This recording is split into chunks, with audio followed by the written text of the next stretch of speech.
तर आयबीएसचा टॉपिक ज्या वेळेला डिस्कशन म्हणतो, खूप लोक मला आयबीएस म्हणून घेऊन येतात. तर आयबीएस म्हणजे नेमकं काय, ह्याच्याबद्दल सोप्या भाषेमध्ये सांगू शकाल का सर? अगदी. सो आयबीएस म्हणजे इरिटेबल बावल सिंड्रोम.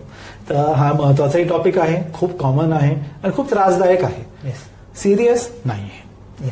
सो ही सिरियस नाहीये याचा अर्थ असा नाहीये की पेशंटला याचा त्रास होत नाही किंवा लाईफस्टाईलवर त्याचा फरक पडत नाही. खूप फरक पडतो लाईफस्टाईलवर, त्याच्यामुळे हा महत्वाचा टॉपिक आहे. तर याच्यात आपण मराठीमध्ये बोलतोय तर इरिटेबल बावल सिंड्रोमला मराठीत असं डायरेक्टली काही इक्विव्हॅलंट आहे असं नाहीये, पण शब्दच आहे इरिटेबल. इरिटेबल म्हणजे काय की कुठेतरी सिस्टम आपली सुरळीत चालत नाही, इरिटेट झालेली. कुठेतरी आपण म्हणतो ना की एखादा बुटामध्ये छोटासा खडा आहे, चालताना तो खूप सिरियस नाहीये, लाईफ थ्रेटनिंग नाहीये, पण प्रत्येक वेळेस तो खडा बुटात चालताना नोटीस होतो. ते आयबीएस. की दररोज खाल्ल्यानंतर पोटाला त्रास होणे, दुखणे, पोट फुगणे, काहींना पोटात जास्त वेळ साफ व्हायला जाणे, काहींना पोट नीट साफच न होणे, हे सगळे खूप सिरियस आजार आहेत असं नाहीये. पण रोजच्या रोज कम्फर्टेबल लाईफ जे काही जीवनशैलीसाठी महत्वाच्या गोष्टी आहेत, पोट प्रॉपरली साफ होणे, पोट स्टेबल असणे, हे नाहीये. तर गट आपलं जे आहे, इंटेस्टाईन इरिटेबल आहे, त्रास देत आहे, याला इरिटेबल बावल सिंड्रोम म्हणतात. हे गट इरिटेबल असल्यामुळे माझं गट इरिटेबल आहे तर माझं माइंड कंटिन्युअसली तिथं फोकस असतो आणि प्रोडक्टिव्हिटी हॅम्पर होतो आणि बाकीच्या गोष्टी करण्यामध्ये मन लागत नाही आणि एक कंटिन्युअसली पर्सन इरिटेबल सिनारिओ मध्ये राहतो. करेक्ट. म्हणजे काय की याच्या पोट साफ झालं नाहीये म्हणजे काही खूप सिरियस आजार आहे अशातला भाग नाहीये. पण पोट साफ नसेल तर माणसाला फ्रेश वाटत नाही ना. शब्दच आपण दिलेला आहे की फ्रेश होऊन आलो, पोट साफ होत नाहीये म्हणजे फ्रेश वाटत नाहीये.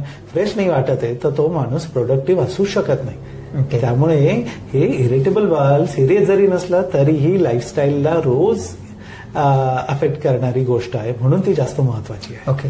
हा इरिटेबल बावल सिंड्रोम म्हणजे बाकीच्या आजारांपेक्षा वेगळं म्हणजे हा गट ब्रेन ऍक्सिस वरती मॅक्सिमम वर्क होतो का सर? सो याचं जर रूट कॉज मध्ये आपण जायचं म्हणालो सर तर हे चालू होतं गटमध्ये. ओके. गटमध्ये हायपर सेन्सिटिव्हिटी. सो टिपिकली जर सांगायचं झालं, hypersensitivity of the mucosal lining म्हणजे काय की आपल्या आतड्यांचं जे आतलं आवरण आहे हे जरा सेन्सिटिव्ह झालेलं असतं.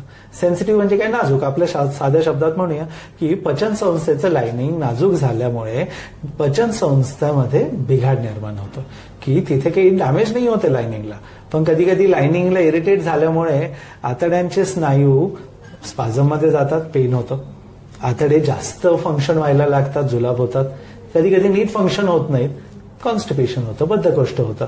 याच्याचमुळे कधी कधी गॅसेस क्रिएट होतात, जास्त ब्लोटिंग होतं, गॅसेस वाटणे, डकार येणे, खालून जास्त गॅसेस जाणे, हे सगळं त्या हायपर सेन्सिटिव्हिटी. पण हायपर सेन्सिटिव्ह होते का, त्याच्यात हे ब्रेन गट ऍक्सेसचं हे येतं की जिथे आपलं ब्रेन कंट्रोल्स एव्हरीथिंग. हात आपण कुठला उचलतोय, कशा प्रकारे आपण त्याला फिरवणार आहोत, तसंच गटमध्ये डायजेशन कसं होणार आहे, ब्रेन कंट्रोल्स. हार्टचं हृदय कसं आहे, आपण काही ठरवून नाही म्हणत आहे 80 वेळा बीट करायचं, 60 वेळा बीट करायचं, ब्रेन कंट्रोल्स एव्हरीथिंग. पण याच्यावरही काही फरक पडतो की जर एखादा काळजीत असेल तर धडधड वाढते. येस, तसंच आहे, काळजीत असेल तर गटमध्ये पण इश्यूज होतात. So brain controls everything. त्याचप्रमाणे ऑटोनॉमिक नर्वस सिस्टम आपली जी आहे, जी आपल्या व्हॉलंटरी असते की ज्याचे आपण कंट्रोल करू शकतो. आपल्या इच्छेनुसार जे काही ऍक्शन होते ती व्हॉलंटरी. जे आपली इच्छा नसतानाही बॉडीच्या फंक्शनिंगसाठी महत्वाचे आहेत ते ऑटोनॉमिक सिस्टम. ती ऑटोनॉमिक सिस्टम, ब्रेन कंट्रोल्स, गट त्याच्यातलाच इश्यू असेल. तर त्याच्यामध्ये कुठे बिघाड झाला तर ब्रेनमध्ये अँझायटी असो, काळजी असो, बाकी काही गोष्टींमुळे असेल, त्याच्यामुळे जो काही फरक पचन संस्थेवर पडतो त्याने ती हायपर सेन्सिटिव्हिटी जरा अजून ट्रिगर होते. त्याने आयबीएस क्रिएट होतो. तर आता रूट कॉज याच्यात एक नाहीये, याच्यात मल्टिपल रूट कॉज आहेत. पण फायनल जे काही आहे ते आता गटच्या हायपर सेन्सिटिव्हिटी ट्रिगर होते, त्याच्यामुळे बाकीचे सगळे त्रास होतात. हायपर सेन्सिटिव्हिटी, नाजूकपणा, सोप्या शब्दात नाजूकपणा, गटमध्ये थोडासा नाजूकपणा आलेला असतो, त्याला बाकीचे काही अजून इरिटेशन झालं, कुठे कुठे अजून त्रास दिला गेला ब्रेनने किंवा अजून काही फूड प्रॉडक्ट्सने, तर त्याने ती हायपर सेन्सिटिव्हिटी ट्रिगर होऊन त्रास होतो.